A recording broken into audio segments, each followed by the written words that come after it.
if you wanted to know how this thing was always going to play out, it's like this. We now live in a time where basically Owen Jones is going around pretty much claiming that he is the survivor of a terrorist attack after the incident of last week. That is actually what's happening. Could you imagine, say, let's roll it back 10 years or even 5 years. So 10 years to the height of Al-Qaeda and 5 years ago to the height of ISIS. Could you imagine someone you know or someone high profile, whatever, gets set upon in an attack by, let's say, a Pakistani gang, a gang of Asian boys in a big city where violence is a regular occurrence, and they turn around and say, it was a terrorist attack, is what happened to me. I was attacked by terrorists. Right? They say, I survived a terrorist attack. Imagine they said that, I survived a terrorist attack. So what was that? 7/7 bombings? Charlie Hebdo? What was it? What was it? Say, oh no, I was outside a pub and I got beaten up by a gang of Pakistani boys. Right? Terrorist attack. Survivor. Is it? Is it? But he's running with it anyway, so what are you going to do? The fact that we have to entertain this kind of nonsense is just too much for me now. There's so many high profile people who have such wacky beliefs that we're going to achieve utopia through socialism, whereas the fact is, if you've done any sort of studying or read anything in your entire life, you know it is impossible to achieve complete utopia, because we'll just destroy it anyway. Like the yin and yang is in existence for a reason. Life is pain, life is suffering, life is also beautiful, and life is joy. It's the balance of the universe. If you don't understand the fundamental balance of nature and the universe, then why are we here listening to you when you don't have any real answers? This is the problem. We have to entertain this buffoonery. They get paid to pump out this buffoonery. I mean, really? I mean, come on. Really? Do we have to? Do we have to engage in this? I like the way that this advert is above me. You know, kind of adds a bit of glamour to this video. You know, this is the media, isn't it? So you got, you know, panties and bras, and then you got I think that's Anders Breivik there, and Owen Jones, and me, all in one photo. If this is your ultimate fantasy, you're weird, bruv. I don't know what's wrong with you. Anyway, far-right violence is on the rise. Where is the outrage? I don't know. You're creating the outrage, aren't you, Owen? You and your type. So there is outrage, clearly. We live in the age of outrage, so there is. Don't worry, it's there. Politicians and media outlets seem happy to fuel the hate-filled ideologies of a once despised and tiny minority. Once, it's still a despised, and it's still a tiny minority. Like, we're not going to believe this narrative that you keep trying to paint. You know, it is despised and it is a minority, and that's the way it should stay. So good. Hamid Salim was murdered by a terrorist. Was he? I don't know. And yet you've probably never even heard of him. It was April 2013, and the 82-year-old was walking home from evening prayers in a mosque in Small Heath, Birmingham. A Ukrainian neo-Nazi terrorist who had bombed 3 mosques stabbed him 3 times from behind. He was a very beautiful, educated man who empowered all of his 5 daughters and his sons as well to pursue education, and loved and appreciated everything Britain gave him, says Maz Salim, his daughter. That's the usual sort of talking point you get after someone's murdered. I don't know nothing about it. It's true. It's true. We do not. I spent 6 years tirelessly campaigning for him to be recognised in a mainstream platform. I'm not sure why. You know, all murders are tragic. You can't pick and choose who we don't get to pick and choose who the media cares about. And like I said, 2013, no one cared about these kind of attacks, but now they do, because the narrative's shifted. This is the media. The people. Owen Jones is sat here going, "Where was the outrage?" And it's like, well, the machine you work for, the machine you're part of, picks and chooses when we're outraged and when we're scared and what we talk about. So, you know, We would have been outraged if they cared at the time. If it happened now, it would be a totally different story because it's a different time. I didn't set the rules. You set the rules. You and your like. You know, the establishment you're working for sets the rules. Right? So don't... What's all this finger wagging about, Owen? Just because you got to punch up outside a pub. So they've got a list here, a timeline, a history of recent attacks linked to white nationalism. Now, if you compare this list to attacks linked to different kind of ideologies, this is a short list. That just has to be recognised. In the past decade, across continents, white supremacists have repeatedly chosen the same targets for shootings, stabbings, bombings, and car attacks. So, we got Breivik. Everyone knows about Breivik, don't they?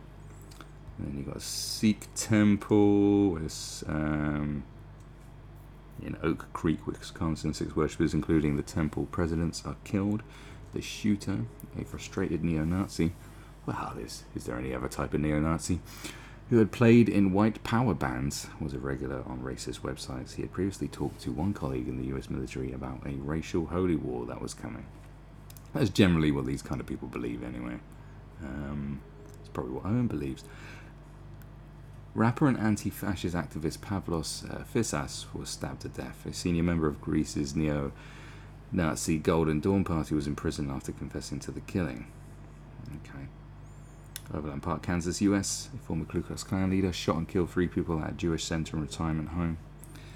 Look at Charleston, South Carolina. 9 people were killed during Bible study at a historic black church. The victims included elderly, long-time church members. Blah, blah, blah, blah, blah. A self-avowed white supremacist said he wanted to start a race war. This is what they want, isn't it? Trollhättan, Sweden. An attacker stabbed students and teachers at a high school, targeting those with darker skin. Birstall, West Yorkshire. Joe Cox. This is the only one the UK's got. 6 people, apart from that, the geezer was previously mentioned.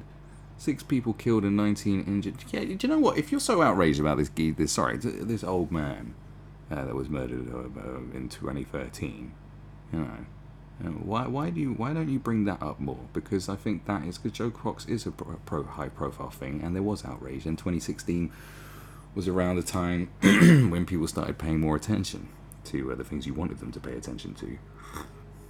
So why aren't you bringing up the outrage about this guy, which clearly is, you know, why do you keep going on about Joe Cox all the time? Why don't you bring up that guy? Because no one was talking about it. Everyone talked about Joe Cox. In the same way as when you had the London riots a few years ago, all the outrage was over the dude that got shot, who was carrying a weapon. But there was no outrage about people like Harry Stanley, who was shot dead because he was literally carrying a table leg. It was some old guy and he got shot dead. You know, just because he's an old, drunk white man, it didn't paint quite the same sort of picture that you wanted it to paint. I don't. Oh, that's some divisive shit. But seriously, like, that's what I said. Where's the outrage over that? Like, the street should have been burning over that. No, you pick and choose. Quebec City, 6 people killed and 19 injured during evening prayers at a mosque in a shooting, which the government said was prompted by Justin Trudeau's tweet that refugees were welcome in Canada.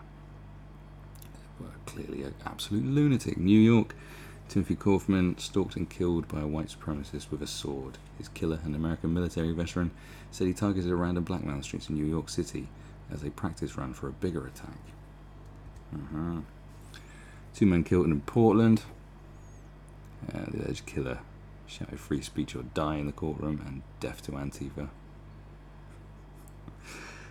Finsbury Park. That's 1 killed. Guy said he did his bit. He was a very lonely, crazy person. See, this is kind of the difference. Charlottesville, Heather Hare killed and dozens injured after a car plowed into anti-Nazi protesters. Killer was obsessed with Hitler. And then you've got Kentucky and these ones. I don't want to go. Christchurch, obviously. Blah, blah, blah, the Walmart shooting. But then, you know, there are... the other shooting was linked to someone who wasn't a white nationalist. It was linked to something else. all these sort of mass shootings, especially the ones in America, like, because there's so many of them. There's all kinds of different reasons why they're doing it, but I tell you what, the main reason is for what I'm seeing here is very lonely, fucked up men, and that's about it. That's what I'm seeing. The same, and I'd pick the same picture if I was looking at the guy who ploughed into people outside Westminster. He was a very lonely and damaged person, but they said that was a terroristic in the name of Islam, and I'm like, I don't know. I'm not too sure about that. You know, because they can paint anything as a Islamic terrorist attack if it has the right person. And how do we know? And after this stuff, how do we know? The fact is, it's not that rampant. It's not rampant. It's not rampant. It's not the same as the terrorist attacks influenced by ISIS, but they'll have you believe it is. And this is the point. You know, no one's denying that there is probably a spike in far-right attacks, but it's not what they say it is. Not by a long shot. Because it's just bogeyman painting. That's all it is. That's all it's ever been. So anyway, he goes back, after we've been off that tower, he goes back to talk about the murder of Lee Rigby by Islamic fundamentalists, sparked national outrage and emergency Cobra meeting. Not so for Salim, it was brushed under the mat. Okay, right. Yet your honourable grandfather, who was killed by two British racists in August 2015 as he walked to pray at a Rotherham mosque, as one of his assailants screamed that he was a groomer. He was kicked with such force that his dentures shattered. The imprint of the trainer was left in his face. Or the 32-year-old black man in East London who, in June 2018, had to crawl on his knees to the A12 to escape a racist attack. He'd been stabbed 5 times. I don't know about that last one, but let's break it down. You got the Lee Rigby murder, okay? Now, the reason why that was high profile is because we lived in the age of being scared of ISIS and blah, blah, blah, blah, blah. And the fact was that he had his head chopped off in the street, and the guy was on stream. The guy was being videoed with a knife in his hand, covered in blood, with a decapitated corpse, and he's talking it was absolutely nuts. That's why it was a big story, because it was insane. Just think about it. It was terrifying, and the media ran with it. There would have been plenty of murders going on at that time. You know, why is Madeleine McCann talked about more than other kids that go missing? Do you know how many kids go missing every year? Where's the big search?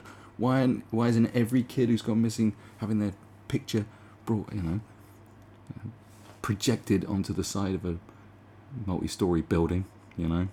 Why isn't every parent whose child has gone missing meeting the Pope and going on Oprah? Why? Why not?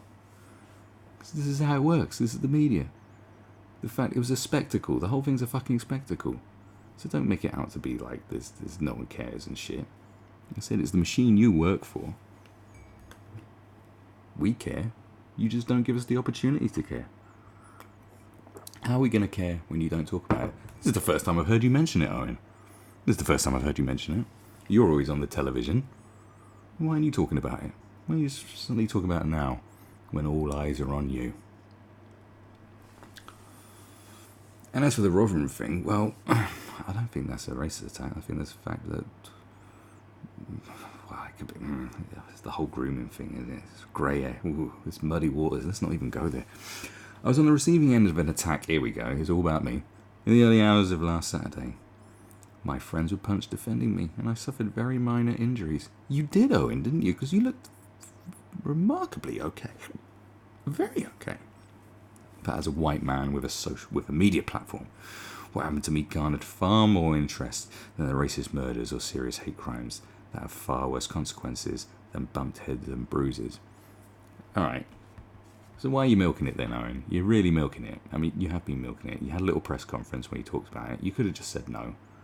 And you could have done, you could have got out a photo of that geezer you're banging on about now and said, well, where's the outrage over this guy? Let's talk about him, not me. But you didn't do that, did you? Because you want, well, we know what you want. Okay. So, shh. You need to shush a little bit, okay? You're being a bit silly. The far right is emboldened, legitimised, and ever more violent, and hate crimes are surging. When we discuss Islamic fundamentalist terrorists, we ask, who are the hate preachers radicalising them in mosques or the internet? We have yet to engage seriously in a similar debate about far-right terrorism for a simple reason. The hate preachers are mainstream politicians, commentators, and media outlets. Okay. You're going to compare... What are you going to do? Compare Boris Johnson to Abu Hamza now? Is that what you're going to do? You think you can get away with that? Nigel Farage, going to compare him to Anjem Chowdhury, are you? Is that... Really? What is it?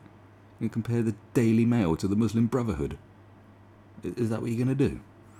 Consider the scale of the threat. The far right has always been two principal enemies, minorities and the political left. And nothing has changed. No, except now the political left is the enemy of everybody, including the left itself. So, that's a bit different, isn't it? That's a bit different. And therefore everyone is far right because of it, because of people like you. So, shush. 8 years ago, the Norwegian far-right terrorist Anders Breivik slaughtered dozens of predominantly young socialists on the island of Utøya. His reason? The left's anti-racism meant that they were driving force behind what he described as the Islamization. So I really couldn't read that word. And therefore destruction of Christian Europe. This is a particularly violent expression of the persistent far-right conspiracy theory, and while left-wing teenagers died on that Norwegian island, the narrative did not. Members of the left are, according to this mindset, traitors of their nation, seeking to destroy it through massive immigration of culturally hostile aliens and our allies of a despised enemy, Islam as a demonized religion, Muslims as a people. Far-right terrorists feed off the hatred that is often fanned by elites when it suits them. The same as the far left, you are fueled by hatred too. You're all the same. There is not much difference between you two. You're divisive, you talk shit. I mean, the beliefs of the far right and the far left are lunatic, but the beliefs of lunatics. Can we just establish that? You are on the far left, Owen. You're a lunatic. Anders Breivik is a lunatic. Admittedly, he's a bigger lunatic than you. Alright, so he wins. He wins because he's a complete lunatic. You're a beige lunatic. You're a bit, you're like, he's like, he's a lunatic, but, I'll let him look after the kids, probably. That's all right. You wouldn't let Breivik look after the kids, would you? Actually, no, I wouldn't let you look after the kids, Owen. No, because you're too crazy. I have high standards when it comes to childcare. Anyway, the El Paso attack goes on. He just goes on and on and on and on and on. Chillingly, in overtly anti-Semitic remarks, Donald Trump this week accused Jewish Americans who vote for Democrats of great disloyalty. Right. See, this is the interesting thing that you're doing here. You got a guy calling out a party for being very anti-Semitic for their views on Israel. And what he said was a bit silly. But, he's saying that if you're voting for that party, what he actually said was either they're disloyal to Israel or that they're terribly misinformed. So what he's doing, he's attacking anti-Semitic politicians. Is what he was doing. It's a very good power play, but he wasn't being anti-Semitic. But saying the disloyalty thing could be interpreted as anti-Semitic. But you haven't put it. You put chillingly in overtly anti-Semitic remarks. But he's attacking anti-Semitism and he's labeling people anti-Semites. So say everything that actually got said before you start trying to paint this picture. Because when you are on the team that is consistently accused, and quite a few times rightly so, sometimes unjustly, of being anti-Semitic, okay? It's your team, your squad, that is all anti-Israel, and so forth. 2015 far-right terrorist attack on a black church in Charleston cannot be understood in isolation from the fact that slavery, which has bequeathed an extensive racist legacy, was abolished just 2 lifetimes ago. Well, sort of, but not. Anyway, New Zealand Christchurch massacre, blah, blah, blah. And he goes on to go on about Joe Cox, of course, because, this is what they do. They bring up Joe Cox's name whenever it suits them. She will never rest in peace when there's a political war raging on. Stuff will never get solved when people like this exist. God help you if you're Lee Rigby or Joe Cox. If you're one of those types and you get murdered by one side that the other political side doesn't like, because your name's going to be used in every conversation going, you know? You will not be allowed to live rest in peace. I'm sorry. It just won't happen. Because they'll just want to talk about you consistently all the time. You're just going to have to you're just going to have to stay inside so it doesn't happen to you. Because you don't want your legacy to be, you know, you don't want Britain First marching around shouting your name all the time, do you? We're doing this for you. You know, you don't want that. And you don't want people like Owen Jones shouting about your name. Oh, for Joker. You don't want that, do you? Yeah. So you're best off just staying inside so that doesn't. It's the only way to make sure that it doesn't happen to you. Unless, you know, some far right Islamic terrorist blows up your house, then wow, you're fucked. Anyway, what lesson was learned? How was Nigel Farage able to brag that Brexit had been won without a single bullet being fired? Because it had. Do you think Joe Cox was murdered because of Brexit? It happened. Oh my Jesus Christ! You're so far gone. Anyway, I don't want to read any more of that. The hate preachers radicalising far-right extremists are not ranting on soapboxes and street corners. They get splashed on front pages. They use rhetoric such as enemies of the people and crush the saboteurs. This is exactly what he went on about in his last article. Like in his interview, this is exactly what he said. It's just, this is what they do. They just regurgitate the same things over and over again until you hear it so often that it must be fact. Like I said, they keep telling you the sun is purple. Eventually, you're just going to have to dispel your actual knowledge of it being of it. The fact is, it's not purple. Because they say it so often, you have to go, well, why do they keep saying it's purple? It must be purple. It must just be me. No, it ain't you. It's them. Okay, on this occasion, it's actually not you. In the clash between fascists and anti-fascists in Charlottesville, Trump infamously declared there were very fine people on both sides. And he said bad people on both sides. Yeah. And in doing so founded both-sidism. The idea that advocating white supremacy is morally equivalent. Oh, you're really reaching, aren't you? But some guy poured a banana and salted caramel milkshake on Nigel Farage's favourite suit. Sure, there are members of minorities being murdered on the streets by racists with little media coverage. Don't be ridiculous, Owen. Especially in America, if someone is murdered on the streets and they think, and they even have a whiff of it being a racist or white supremacist attack, it's gonna be massive news. It has been for Christ since Trayvon Martin. That's like 2012. Like 7 years we've had of this. Of like everything's a racist murder. Like literally, it's media outlets run with it. It's because of the media that we're so divided. You've played such a significant role in the division of people by running with these stories and the narratives and not presenting all the facts. This has been like this for 7 years now, of like just overblown things, of very simple things that were actually quite simple. You know, this is why the court cases didn't run on and on. We haven't had an O.J. Simpson type fracas scenario where something that's racially charged and divisive goes on and on and on in a courtroom. Many of these cases have been shut down quite quickly. They've gone, all right, yeah, case closed. We got witnesses, you know, we got evidence.